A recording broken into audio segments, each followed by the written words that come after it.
اور جب ہر بات کا فیصلہ ہو جائے گا تو شیطان اپنے ماننے والوں سے کہے گا، حقیقت یہ ہے کہ اللہ نے تم سے سچا وعدہ کیا تھا اور میں نے تم سے وعدہ کیا تو اس کی خلاف ورزی کی، اور مجھے تم پر اس سے زیادہ کوئی اختیار حاصل نہیں تھا کہ میں نے تمہیں اللہ کی نافرمانی کی دعوت دی تو تم نے میری بات مان لی۔ لہٰذا اب مجھے ملامت نہ کرو بلکہ خود اپنے آپ کو ملامت کرو۔ نہ تمہاری فریاد پر میں تمہاری مدد کر سکتا ہوں اور نہ میری فریاد پر تم میری مدد کر سکتے ہو۔ تم نے اس سے پہلے مجھے اللہ کا جو شریک مان لیا تھا، آج میں نے اس کا انکار کر دیا ہے۔ جن لوگوں نے یہ ظلم کیا تھا ان کے حصے میں تو اب دردناک عذاب ہے۔ اور جو لوگ ایمان لائے تھے اور انہوں نے نیک عمل کیے تھے، انہیں ایسے باغات میں داخل کیا جائے گا جن کے نیچے نہریں بہتی ہوں گی۔ اپنے پروردگار کے حکم سے وہ ان باغوں میں ہمیشہ رہیں گے۔ وہ آپس میں ایک دوسرے کا استقبال سلام سے کریں گے۔ کیا تم نے نہیں دیکھا کہ اللہ نے کلمہ طیبہ کی کیسی مثال بیان کی ہے؟ وہ ایک پاکیزہ درخت کی طرح ہے جس کی جڑ زمین میں مضبوطی سے جمی ہوئی ہے اور اس کی شاخیں آسمان میں ہیں۔ اپنے رب کے حکم سے وہ ہر آن پھل دیتا ہے۔ اللہ اس قسم کی مثالیں اس لیے دیتا ہے تاکہ لوگ نصیحت حاصل کریں۔ اور ناپاک کلمے کی مثال ایک خراب درخت کی طرح ہے جسے زمین کے اوپر ہی اوپر سے اکھاڑ لیا جائے، اس میں ذرا بھی جماؤ نہ ہو۔ جو لوگ ایمان لائے ہیں، اللہ ان کو اس مضبوط بات پر دنیا کی زندگی میں بھی جماؤ عطا کرتا ہے اور آخرت میں بھی۔ اور ظالم لوگوں کو اللہ بھٹکا دیتا ہے، اور اللہ اپنی حکمت کے مطابق جو چاہتا ہے کرتا ہے۔ آیت نمبر 22 تفسیر۔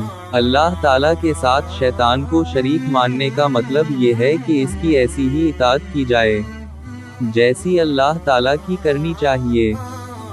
شیطان اس وقت کہے گا کہ اب میں تمہارے اس طریقہ کار کے صحیح ہونے کا انکار کرتا ہوں۔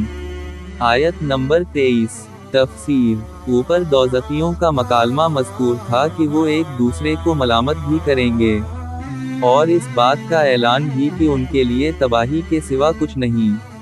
اس کے مقابلے میں جنت والوں کا طریقہ یہ بیان کیا گیا ہے کہ وہ ہر ملاقات کے وقت ایک دوسرے کو تباہی کے بجائے سلامتی کا پیغام دیں گے۔ آیت نمبر 24 تفسیر۔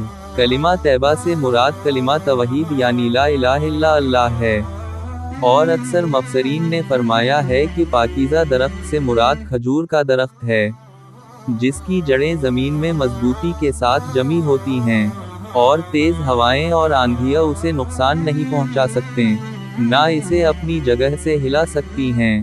اسی طرح جب توحید کا کلمہ انسان کے دل و دماغ میں پیوست ہو جاتا ہے تو ایمان کی خاطر اسے کیسی ہی تکلیفوں یا مصیبتوں کا سامنا کرنا پڑے، اس کے ایمان میں کوئی کمزوری نہیں آتی۔